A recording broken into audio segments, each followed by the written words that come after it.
اس کے برعکس جب ہم آسمان کی بادشاہی میں دیکھتے ہیں تو وہاں پر گناہ کا امکان تک نہیں ہے. یعنی عدن میں گناہ نہیں ہے مگر گناہ کا امکان ہے، لیکن آسمان میں تو بالکل بھی گناہ کا امکان نہیں ہے. پھر ہم اگلے پوائنٹ پر اگلے نقطے کو دیکھتے ہیں تو وہ ہے غیر مستحکم فردوس. مستحکم کا مطلب ہوتا ہے قائم رہنے والا. تو عدن جو ہے وہ غیر مستحکم فردوس ہے، یعنی یہ ہمیشہ نہ رہنے والی فردوس ہے، یعنی یہ ہمیشہ تک نہیں رہ سکتی، جبکہ آسمان جو ہے وہ حقیقی فردوس اور ہمیشہ تک رہنے والی فردوس ہے. اب ہم یہ بھی دیکھتے ہیں کہ عدن میں موت بھی آئی، وہاں پر رات بھی ہوتی تھی، وہاں پر شیطان بھی تھا، وہاں پر لعنت بھی تھی. لیکن اس کے برعکس جب ہم آسمان میں دیکھتے ہیں تو آسمان میں نہ موت ہے، نہ رات، نہ شیطان، نہ لعنت. اب ہم بات کریں گے آدم کے بارے میں. اس سے پہلے ہم نے بات کی جگہ کے بارے میں، یعنی عدن کے بارے میں. اب ہم اس جگہ میں رہنے والے آدم کی بات کرتے ہیں. لیکن یاد رکھیے گا کہ بائبل میں ایک دوسرے آدم کا بھی ذکر ہے. ایک ہے پہلا آدم جو کہ مٹی کا آدم یعنی کہ انسان. دوسرا آدم یسوع مسیح کو کہا جاتا ہے، اور یسوع مسیح کو آدم ثانی بھی کہا جاتا ہے. اب ہم دیکھتے ہیں ان دونوں آدموں میں فرق کیا ہے. پہلے آدم میں کیا فرق ہے؟ پہلا آدم کیا کرتا ہے؟ گناہ کو لے کر آیا. یاد رکھیے گا پہلا آدم گناہ کو لے کر آیا، لیکن دوسرے آدم نے کیا کیا؟ اسی گناہ کا کفارہ دیا.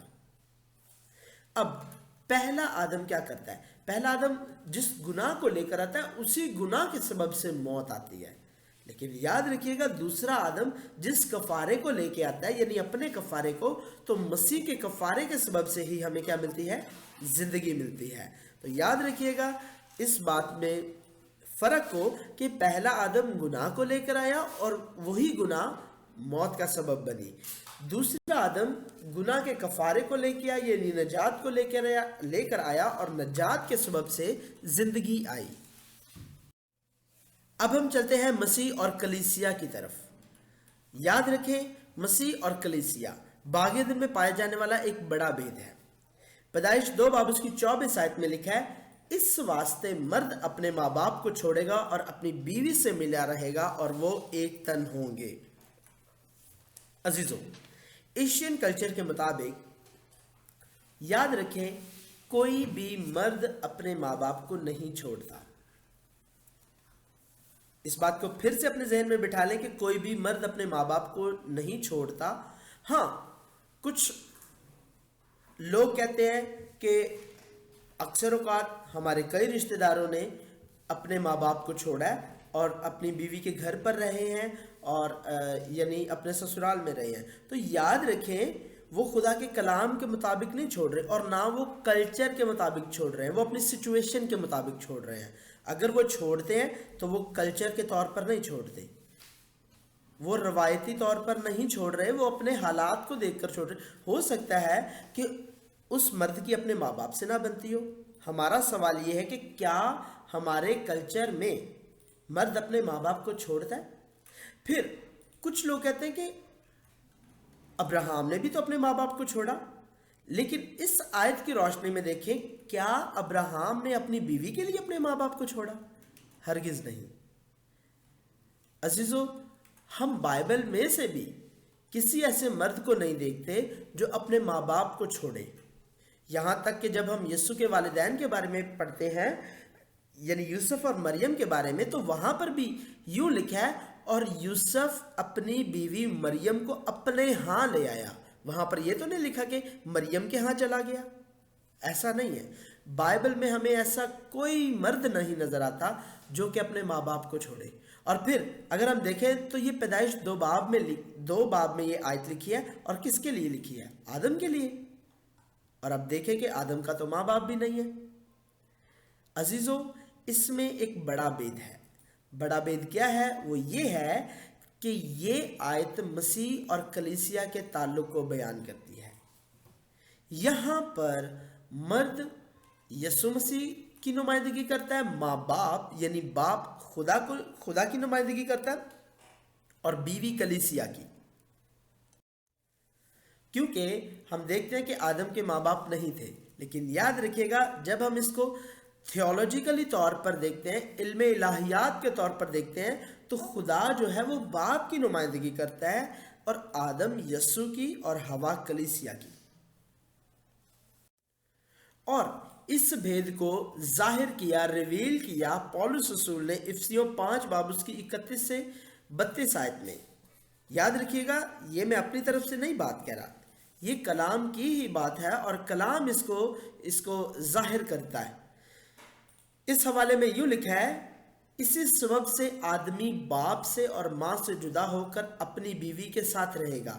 یہ وہی ورس ہے، یہ وہی آیت ہے جو پیدائش کی آیت ہے، اور یہاں پر پولس رسول اس کو کوڈ کر رہا ہے اور لکھتا ہے کہ اور وہ دونوں ایک جسم ہوں گے.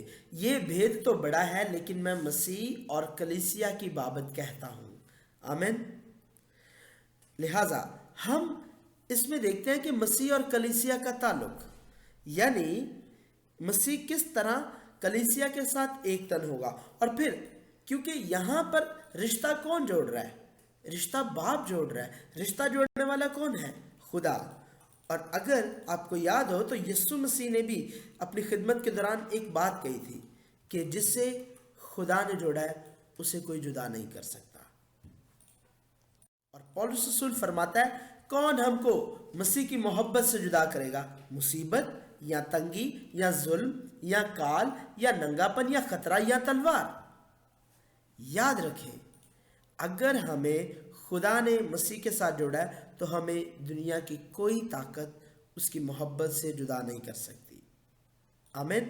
اور پھر ہم اسی بھید کو کچھ یوں دیکھتے ہیں کہ یسوع مسیح کلیسیا کے لیے، یسوع مسیح میرے اور آپ کے لیے اپنے آسمانی باپ کو چھوڑ کر ہمارے پاس آیا. جی تو اب ہم چلتے ہیں اگلے پوائنٹ کی طرف جو کہ ہے عدن بغیر شرمندگی کے. یاد رکھیے گا عدن ایک ایسی جگہ تھی جہاں کوئی شرمندگی یا شرم نہ تھی. شرمندگی یا شرم یہ کیا ہے؟ یہ وہ احساس ہے جو گناہ کے بعد آتا ہے. یاد رکھیں گناہ شرم کو لے کر آیا اور آدم اور حوا نے اس شرم سے خود کو چھپانا شروع کیا. اور آدم اور حوا نے خود کو چھپانا شروع کیا. جب کوئی انسان گناہ کرتا ہے اور وہ اس گناہ کے سبب سے شرمندہ ہوتا ہے تو وہ اس گناہ کو چھپانے کی ناکام کوششیں کرنا شروع ہو جاتا ہے، جس طرح آدم اور حوا نے کیا. آدم اور حوا نے بھی خود کو چھپانے کے لیے ناکام کوششیں شروع کر دی. اور جب گناہ شرم کو لے کر آتا ہے تو انسان خود بخود اس کا فیصلہ کرنا شروع ہو جاتا ہے. یہاں پر ہم اس واقعے میں دیکھتے ہیں کہ خدا نے تو نہیں ان کو ایسا نہیں کہا تھا کہ تم نے گناہ کیا ہے، لیکن خدا نے بس یہ پوچھا تھا کہ اے آدم تو کہاں ہے. لیکن اس کے برعکس جب ہم آدم کا رویہ دیکھتے ہیں تو وہ کیا ہے؟ شرمندہ ہے. یاد رکھیے گناہ شرم کو لے کر آتا ہے اور وہی شرم سے انسان بچنے کے لیے، اپنی شرمندگی کو ڈھانکنے کے لیے ناکام کوششیں کرتا ہے، جس طرح آدم اور حوا نے کیا. انہوں نے پتوں کو سی کر اپنے لیے لنگیاں بنائی. یاد رکھیں وہ پتے ان کی شرمندگی کو کب تک ڈھانکیں گے؟ 1 دن، 2 دن، 3 دن. جب پتے سوکھ جائیں گے تو پھر ان کا گناہ، ان کا ننگا پن سب کے سامنے. لیکن جب خدا اس گناہ کو ڈھانپتا ہے تو وہ ہمیشہ کے لیے ڈھانپ دیتا ہے. امثال کی کتاب میں لکھا ہے جو اپنے گناہ کو چھپاتا ہے کامیاب نہ ہوگا، لیکن جو ان کا اقرار کر کے ان کو ترک کرتا ہے اس پر رحمت ہوگی. ہاں جب آدم اور حوا نے اقرار کیا کہ ہاں اے خدا ہم نے گناہ کیا ہے، اور انہوں نے اس بات کا اقرار کیا کہ ہم نے گناہ کیا ہے، اس وقت ان پر رحمت ہوئی. اس وقت خدا نے ان کو ایسے کپڑے دیے جو جلدی مرجھائیں گے نہیں، جو جلدی اتریں گے نہیں، پھٹیں گے نہیں، خراب نہیں ہوں گے. لہٰذا اگر تو انسان، اس سے ہم یہ سیکھتے ہیں کہ اگر انسان اپنی شرمندگی کو خود سے ڈھانکنے کی کوشش کرتا ہے، اپنے گناہ کو خود سے ڈھانکنے کی کوشش کرتا ہے تو وہ سراسر ناکام کوشش کرتا ہے. اب ہم یہاں پر دیکھتے ہیں خدا اور شیطان کے الفاظ میں موازنہ. یہ بہت ضروری بات ہے. یہاں پر لکھا ہے کہ خدا کیا کہتا ہے؟ تم یقیناً مرو گے. اور شیطان کیا کہتا ہے؟ تم ہرگز نہ مرو گے. اب آپ دونوں الفاظوں میں، آپ دونوں کے ڈائلیکٹس میں ڈفرنس دیکھ سکتے ہیں. یہاں پر خدا کہتا ہے کہ تم یقیناً مرو گے، تمہیں ضرور مرنا ہے. اور شیطان کہتا ہے تم ہرگز نہ مرو گے. شیطان کی ہمیشہ سے یہ چالاکی رہی ہے کیونکہ شیطان جھوٹا ہے اور اس نے ہمیشہ سے خدا کے کلام کو جھوٹ میں تبدیل کیا. اگر خدا کہہ رہا ہے کہ تم مرو گے اور شیطان اس کے برعکس کہے گا کہ تم ہرگز نہ مرو گے. مگر وہی شیطان کے الفاظ جب ہوا نے سنے تو ہوا کا کیا رد عمل تھا؟ یاد رکھیں، جب اس نے پھل کو دیکھا تو وہ پھل اس کو اچھا لگا. یہ پھل اس کو اچھا کب لگا؟ یہ پھل اس کو اچھا شیطان کی باتیں سننے کے بعد اچھا لگا. اس کا کیا مطلب ہے؟ اس کا مطلب ہے کہ خدا کے کلام پر توجہ نہیں دی گئی تھی.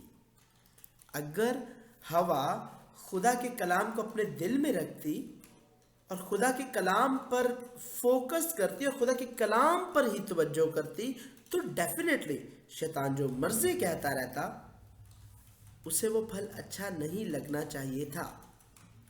مثال کے طور پر آپ کا کوئی دوست، آپ کی کوئی دوست کسی ڈرامہ سیریل کی بات کرتی ہے کہ یار سنو، ہمارے ہاں ٹی وی چینل پر بہت اچھی ڈرامہ سیریز شروع ہوئی ہیں، لیکن یاد رکھیں کہ آپ کا ابا اس ڈرامہ کو دیکھنے کے لیے آپ کو منع کرتا ہے. اب اگر تو ابا جان کا ڈر آپ کے دل میں ہے تو آپ اپنے دوست سے کہیں گے، آپ اپنی دوست سے کہیں گی کہ میں یہ ڈرامہ نہیں دیکھ سکتا اور نہ میں دیکھوں گی، کیونکہ آپ کے دل میں ابا کا ڈر ہے. چاہے وہ آپ کو جتنا مرضی کہے کہ نہیں وہ ڈرامہ بہت اچھا ہے، تمہیں دیکھنا چاہیے، لیکن آپ کا رد عمل یہی ہوگا کہ میں اس کو دیکھنا پسند نہیں کرتی. لیکن ذرا سوچیں کہ آپ نے اس ڈرامے پر توجہ کی، آپ نے ایپیسوڈ 1 دیکھا، پھر آپ کو اچھا لگے گا اور ڈیفینیٹلی آپ کے دل میں یہ تجسس ہوگا کہ اب میں ایپیسوڈ 2 بھی دیکھوں. پھر تجسس ہوگا ایپیسوڈ 3 دیکھوں، اور تجسس یہاں تک بڑھتا چلا جائے گا کہ جب تک اس کا لاسٹ ایپیسوڈ نہ آ جائے. جانتے ہیں کیوں؟ کیونکہ ابا کا ڈر آپ کے دل میں سے نکل گیا. اگر ابا کا ڈر، ابا کے منہ کی کہی ہوئی باتیں آپ کے دل میں ہوتی تو آپ ایپیسوڈ 1 نہ دیکھتے. لیکن ذرا سوچیں کہ جب آپ نے ایپیسوڈ 1 دیکھ لیا تو پھر 2 دیکھنے میں کیا قباحت ہے، اور اگر 2 دیکھ لیا تو پھر 3 دیکھنے میں کیا قباحت ہے، اور اگر 3 دیکھ لیا تو پھر ڈرامے کو اینڈ تک دیکھنے میں کیا پرابلم ہے. یہی رد عمل ہوا کا تھا. جب ہوا نے شیطان کی باتیں سنی، اس نے پھل کو دیکھا، تو کلام میں لکھا ہے کہ اسے وہ پھل دیکھنے میں اچھا اور خوشنما معلوم ہوا. یاد رکھیں، ہمیں کلام پر توجہ دینی ہے اور شروع سے ہی، سٹارٹنگ پوائنٹ سے ہی ذرا سی چھوٹ نہیں دینی کہ گناہ ہم پر حاوی ہو.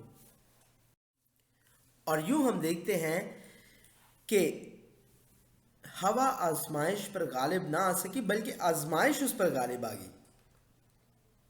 یاد رکھیں کہ وہ گناہ کی آزمائش عدالت کے خوف سے زیادہ بھاری تھی. پھر اس کو ابا کا ڈر نہیں رہا، بلکہ اب وہ اس بات کی لذت لینے لگی، اب وہ اس بات کا مزہ لینے لگی کہ یہ پھل کتنا خوبصورت ہے. اور عدالت کا خوف دل سے بالکل نکل گیا اور جاتا رہا، اور اس طرح گناہ کی آزمائش اس پر بھاری ہوئی۔ اور جب بات کرتے ہیں مرنے کی، تو آئیں اس پوائنٹ کو دیکھتے ہیں کہ ایک وقت میں جب ہم دیکھتے ہیں کہ وہ پھل کھانے کے بعد مرے نہیں، ایسا لگتا ہے یہ سچ ہے، لیکن یاد رکھیں یہ ابھی بھی جھوٹ ہے۔ کیوں اور کیسے؟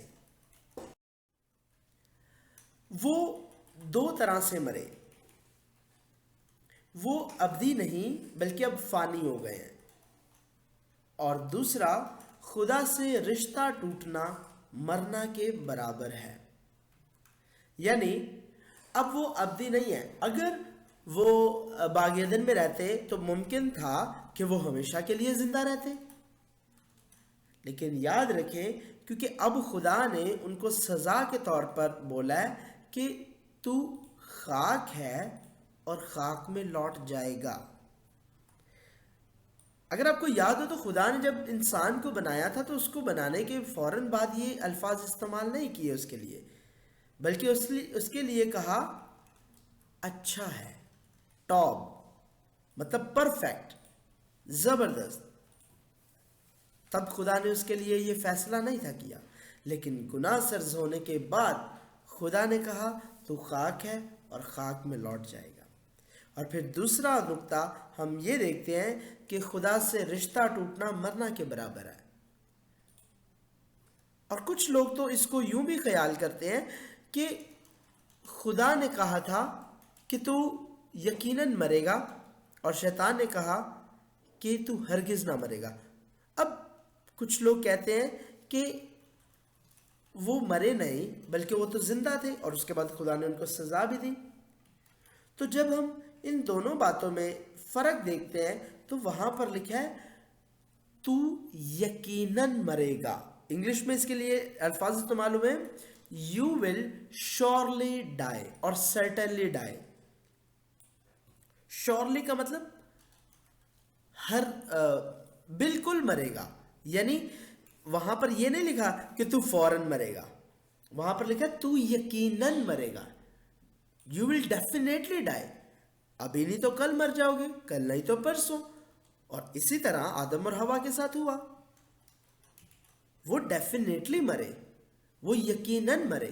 لیکن شیطان اس کے برعکس جو سکھاتا ہے وہ یہ کہتا ہے تو ہرگز نہ مرے گا، اور شیطان یہ کہتا ہے کہ وہ تو بالکل نہیں مرے گا، لیکن خداوند یہ نہیں کہتے کہ وہ فوراً مر جائیں گے، وہ یقیناً مریں گے۔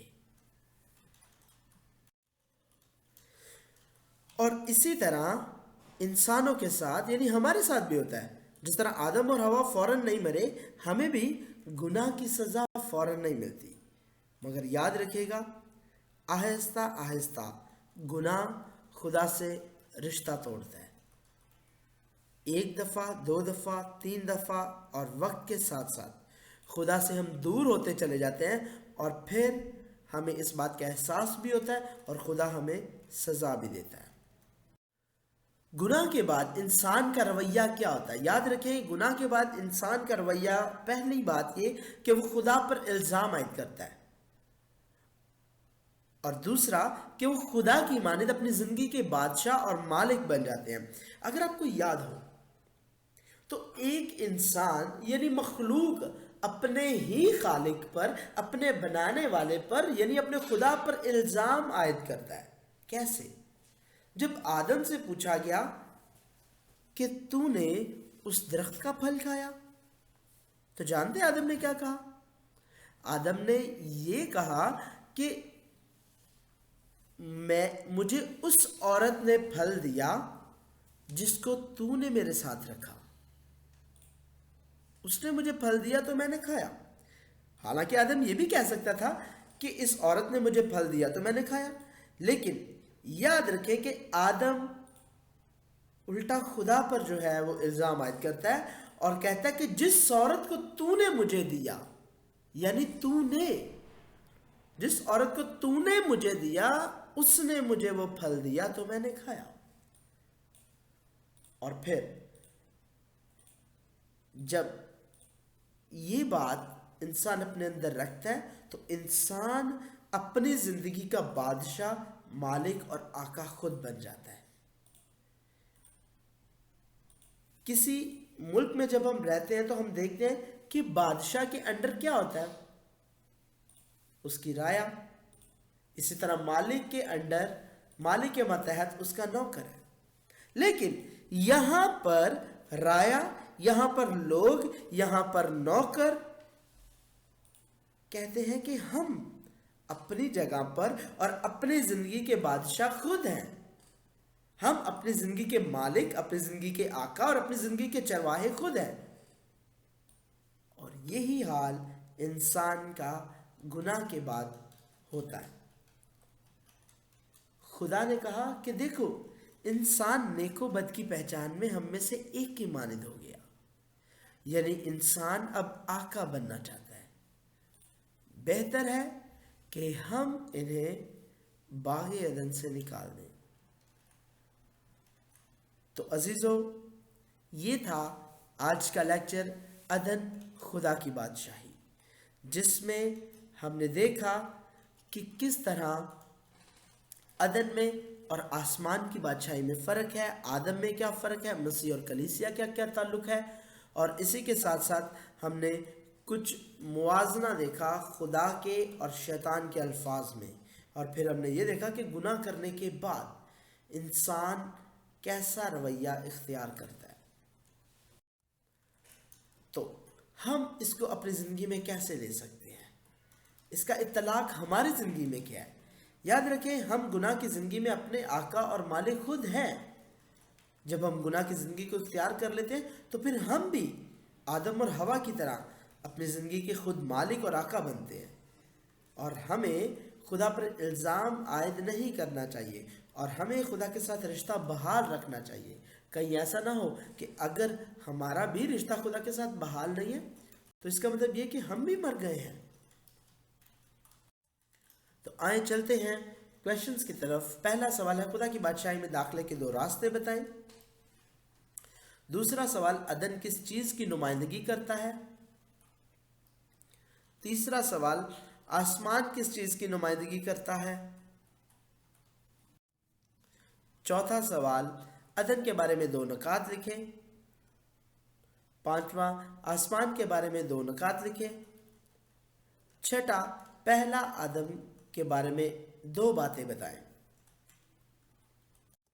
ساتواں سوال، دوسرے آدم یعنی یسوع مسیح کے بارے میں 2 باتیں بتائیں۔ آٹھواں سوال، مسیح اور کلیسیا کے بڑے بھید کے بارے میں بتائیں۔ 9واں سوال، لیکچر عدن خدا کی بادشاہی کے مطابق خدا اور شیطان کے الفاظ کا موازنہ کریں۔ اور 10واں اور آخری سوال ہے، گناہ کے بعد انسان کا رویہ کیا بن گیا؟ خداوند ہم سب کو اس لیکچر کے وسیلے سے برکت دے۔ شکریہ۔